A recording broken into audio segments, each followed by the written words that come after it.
समाज मिलकर के चलता हूँ कि इसकी पूरी जवाबदेही आप जो बताओगे हम सब करने को तैयार। आप पूरे प्रदेश का हमारा इस काम करने वाला बड़ा वर्ग है जो शासन की बंद है और समाज के नाम उसमें मनोनीत भी। उम्मीद करूंगा आभार जो बताओगे सरकार उस पर चलने के लिए आज के इस अवसर पर, चूंकि मुझे तो संबंध में जो ग्लोबल इन्वेस्टर थे और उससे जुड़े हुए लेकिन ये आज बहुत के समय का समसामयिक महत्व का विषय है। मुझे है मेरी अपनी ओर प्रशिक्षण या कार्यशाला आपका निश्चित रूप से प्रतिपादन करके आयाम धारण करेगी।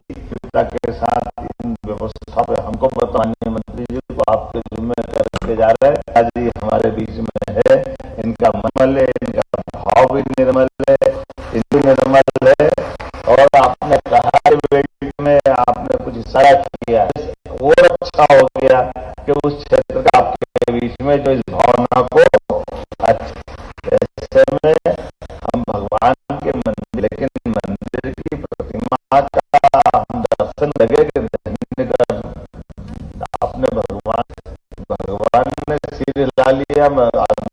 जो प्रतिमा से जो सीधा साक्षात इधर देखो तो इधर भी प्रतिमा जीवंत दिखाई, इधर भी जीवन दिखाई दे, तो जब चारों तरफ तो फिर क्या कष्ट है। मान के चले हमारे लिए बड़ा हुआ और मेरी अपनी ओर से पुनः कार्यशाला को और उम्मीद करूंगा कि आप अपने विचार भावना के आधार पर कार्यशाला रखी वो होगी। विनम्रता से फिर बीच में जाने के लिए अपनी बात समाप्त करता हूँ। बात मत मंत्री जी और स्मृति चिन्ह के लिए संगम है डॉक्टर दिशा श्रीवास्तव जी से कि आप मुख्यमंत्री जी को स्मृति चिन्ह प्रदान कर रहा है।